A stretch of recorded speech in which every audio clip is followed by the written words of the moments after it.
Alright, back in the Bhaalgorn, basically the tankiest ship that I have ever flown. Yeah, this is a weird looking Bhaalgorn. I have just noticed that. A very weird and odd looking Bhaalgorn. That's a lot of spikes for a Bhaalgorn. Well, looks like I messed up the ships again for the intro. Happens quite often in the last 2 months. Well, let me quickly fix that. Okay, now that's better. This is the actual Bhaalgorn. Alright, well, you all probably know that I use the ship to smash camps. I use the ship to camp gates. Basically, a ship that's perfect for that purpose. Now, that doesn't mean that it's perfect. I did encounter a lot of problems with the ideas that I had with this ship. And of course, my job was to solve the issues and find a solution to the problems, which in most cases I did, and I made this ship to be extremely tanky. It's very hard to kill, and yet I still feel that it is lacking in a lot of aspects. Now the DPS is fine, the tank is pretty good. The main drawback for this ship is its terrible speed. And I would say that this ship lacks one low slot. If it had 6 or even 7 low slots, it would be a lot better, and I would actually trade a couple high slots for a low slot on the Bhaalgorn, because it really doesn't need any more DPS. It needs more low slots, if I were to be 100% honest. Now, in the last couple days, I did change the rigs on this ship maybe 10 times. That's mostly to adapt to the new capital ships that were introduced. And yes, the Bhaalgorn did have a chance to go hand in hand with a revelation that you're going to see in this video later on. I would say it did tank the revelation quite well, despite at the time I was using a different build and a different rig setup. Now, why I said that this ship needs one more low slot? Well, I would definitely slap one more adaptive hardener, or even I would use a micro updrive or a afterburner, because this ship, like I mentioned before, is ridiculously slow. Now, I did tamper with the armor repairs. Basically, I improved the cycle time, and also I've improved the amount of armor that they repair per cycle. So 2 armor repairs work as 3, and I would say 3 work as 4. That's basically what I've achieved with my new recent up-to-date build. The capacitor is always stable on this ship, although I would still use a large neutralizer. It works quite well against frigates, but 3 Nosferatus are also quite good. 159.50 meters per second is this brick's velocity. It's ridiculously slow. Comparing it to a brick is quite appropriate, I would say. Now, this is where I would usually swap that one micro updrive to improve its velocity. Now, when I use a micro updrive, because it only has 5 flow slots, that basically means I'm sacrificing a little bit of tank in order to have speed. Now, it's not that fast. Its signature is, well, very big. Let's put it lightly at that. It's very big, almost reaching 1 kilometer per second, which is good. It's not the fastest battleship, but it's usable with that velocity. So, Bhaalgorn is by no means the perfect ship, but it still gets the job done, and of course, I absolutely love this ship. Well then, on to the targets. First target for today will be this Apocalypse Striker. That was very unfortunate to land. Now, a little bit of a fun backstory. I was AFK, and my corp mate actually tried to wake me up. Thankfully, I came on time, because this Apocalypse has some teeth, as you can see. They made me their primary target. The Apocalypse Striker is, I believe, the only battleship that I have to be careful around in a Bhaalgorn. Thankfully, I am going to maintain range. The repairers are going to be working quite well on the armor there, so I don't have to worry about that ship. They're also in siege mode, so as long as I move, I should be good at avoiding a big chunk of the damage from that Apocalypse. I'm orbiting at 29 kilometers here, 25, and the siege mode is not going to be that effective if I am a moving target. So I am forcing them to turn off the siege mode, which they did, and you can definitely notice that they are hitting me, but the damage is not that impressive, and I can keep up with my dual armor repairers without a problem. The Apocalypse is going down. Thankfully, the capacitor on the Apocalypse is also depleted very quickly, and like I said, they are using dual, like I've mentioned it a couple of videos ago, dual capacitor batteries are basically the only thing that can save you against a Blood Raider ship. And this Apocalypse Striker had dual large capacitor batteries, which you could definitely notice. They were shooting at me despite their capacitor being 0. And that was a nice kill. That was a nice Apocalypse Striker. Let's now approach the gate. My armor has been fully repaired. That's good. Next target, we have a Maelstrom. Well, looks like today we are going to be shooting down a lot of tier 10 battleships. Now, someone in the last video, I believe, mentioned something about me fighting a Bhaalgorn with the Maelstrom. Well, I am fighting a Maelstrom with a Bhaalgorn. I believe that's almost the same. It's very close. It would look like this ship doesn't have any nanocore installed, or they are just not showing them. Oh, okay. I pull my words back. They have a nanocore.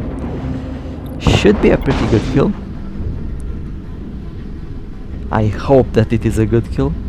Oh, always fun to see these tier 10 battleships blown up.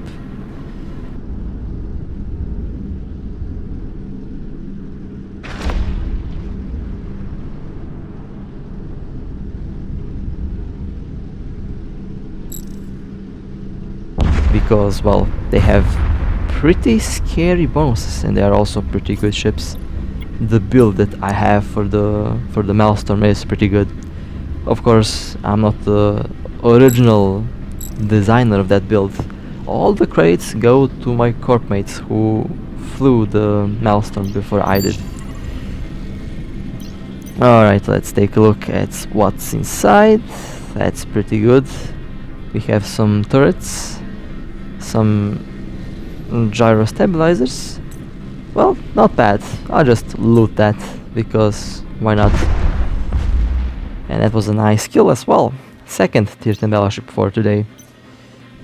Well then, let's approach the gate. You never know what can happen. Alright, well, on to the Dreadnought part that I've said. Well, as we can see, we have the usual Syndicate assault happening. You know, nothing out of the ordinary. This happens every day, to the point where I'm used to having 15 ships shooting at me. Now, at first, I was just, you know, approaching the gate, playing around with the build, with the tank, testing out how much damage I can take. And so far, looks like everything is, you know, going according to plan. Although this gate is way too much in the way of my camera. And I don't feel like zooming out, because I like to see this ship getting shot by thousands of turrets. And little fun fact, there is the capital, and I haven't noticed it. I was still, you know, just minding my own business at the gate, you know, just looking around, and I noticed something, you know, feeling a little bit different here. I started to take a little bit more damage than usual. Of course, nothing too spectacular. This is my build that I use when I'm camping the gate. And here I'm preparing to jump out, thinking about what did go wrong. I was very confused at first. What's doing so much damage to me, you know? And I haven't even noticed the Dreadnought over there before I watched the video again. And this was recorded before I changed the rigs to improve basically the repair cycle and the repair volume of the armor repairs. With 3 armor repairs, I would be there for a very long time, and honestly, I wouldn't even notice the Dreadnought lurking there. But, well, you know, I wasn't expecting a Dreadnought to pop in. Well, now I do, and I will adapt all of my future tank builds to account for potential capital ships, which at the moment of this being recorded, I did. Alright, so you might be wondering, why the hell am I in the Ortus and why the hell do I have criminal timer? Well, you're about to witness something very funny. There is a AFK Dramiel at the gate at low sec. It's been there for like 30 minutes. And well, I decided to go and pop it, because why not? That's what the Trollnado is for. And for some reason, on the first try on my Tornado that I went on the gate, for some reason the game installed a civilian railgun.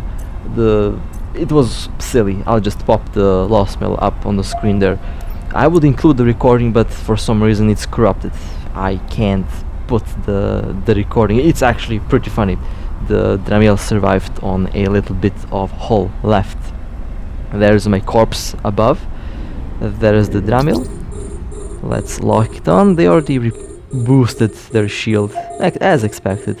Well, let's do this and let's do that. There we go. Nice.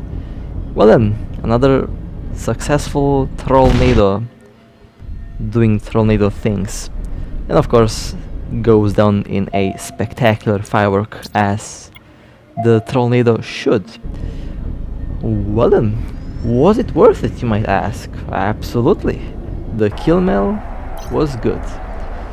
And of course, the lost mails weren't that cheap, but they weren't that, you know, expensive as well. Still is positive. I call that a win. A funny one, clumsy one, but still, I call that a win. Now let's take a look at what's inside of the wreck of that Dramiel.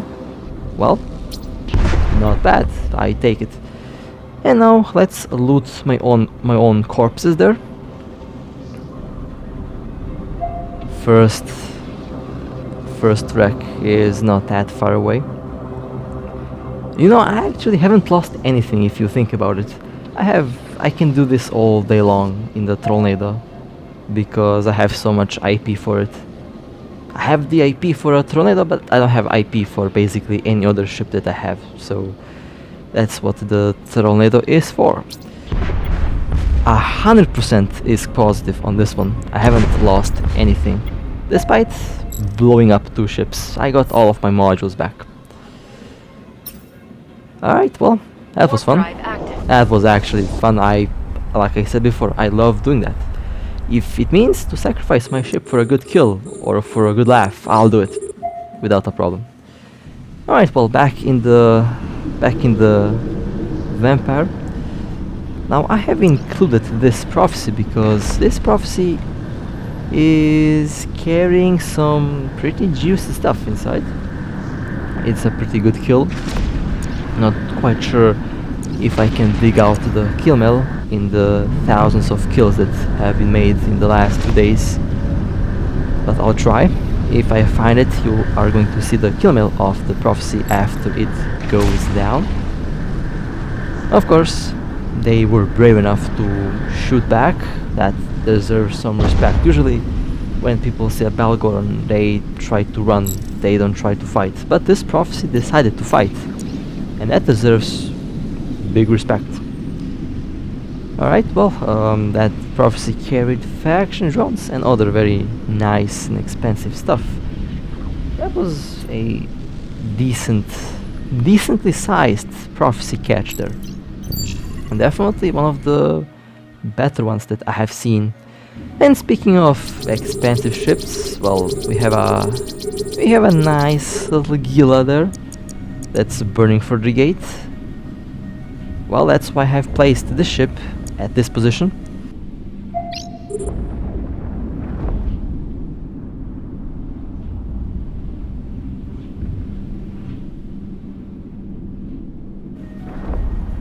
Gila loses its shields very soon. Once that happens, the Gila should be very dead. Usually Calderi and the Gurista pirate ships tend to have good shields, but their armors and hulls are overall not that good.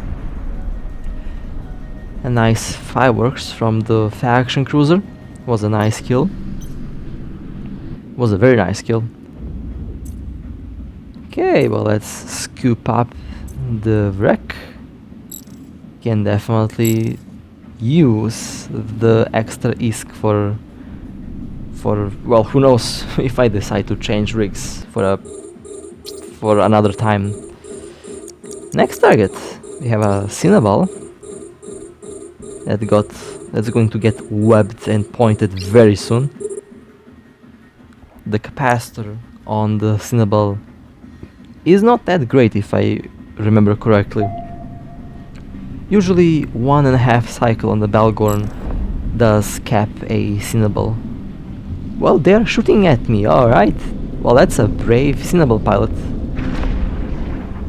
They are shooting the Bhaalgorn. Well, I mean, they did pick the right target, I'm sure. And that was a nice kill. Alrighty then. Some faction debris, some nice loot. Not going to complain about that. Another faction cruiser goes down today. Well, we are doing some pretty good damage so far. We have a Apocalypse. Let's quickly go approach them to web and point them. Now the Apocalypse, the classic Apocalypse, is a pretty good battleship, one of the best battleships out there. But the Apocalypse Striker is just way more fun to fly, if you ask me. I have one. That thing just shreds. Let me tell you, I did skillful lasers. And the Apocalypse Striker is one scary ship. You could see what it did to my Bhaalgorn in the beginning of this video. Okay, the capacitor on the Apocalypse is down, or is nearly going down. I still see my capacitor getting charged, so I believe that's good. That's good news. It means I can maintain my repairs running for a very long time. Oh, I actually don't need to use my Nosferatus to recharge my repairs. I'm actually cap stable with 3 armor repairs. Alright, that was a nice kill. And a nice explosion. The explosions are so good after the recent update. I love them. That's, I believe, one of the best things in the last couple months. The explosions, they look gorgeous. I can't lie, they just look pretty good. Okay, we have a Drake as the next victim. Let's quickly point them, web them. Okay, nice, that was a massive first hit. The record hit that I've made with the Apocalypse Striker is 35,000 or 38,000 on the shield on a battleship. That was a lot of damage. Oh man, basically you can just delete a shield on a battleship in a cycle on that ship. It's just ridiculous. Well done. Looks like today is Drake season. We have another Drake popping in. This one a little bit far away, so I have to approach thankfully I have the mic warp drive. Now you might be wondering, why is my Bhaalgorn a little bit slower now? Well, I usually take this mic warp drive because the other one, which is a B-type, is on another ship. So usually I mix up the two mic warp drives, and I usually end up using this one, which is a little bit slower. But overall, it still gets the job done.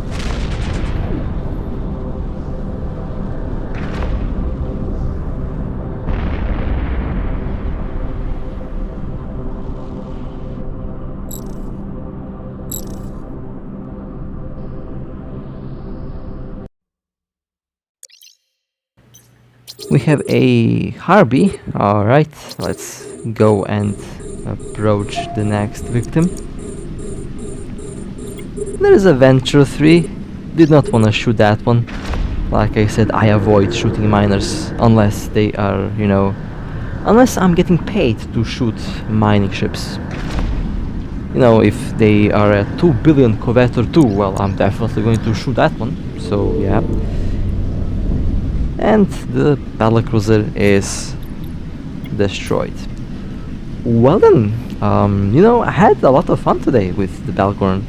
Did have the chance to see how much my old build worked against a Dreadnought and against a big fleet plus a Dreadnought, so yeah, it worked quite well.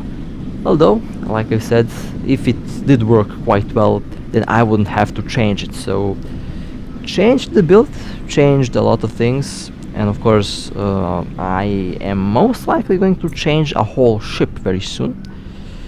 So, definitely looking forward for more capital ships to be thrown at the Bhaalgorn. It only makes me more excited, to be honest, because I love to test out and to push limits of these battleships.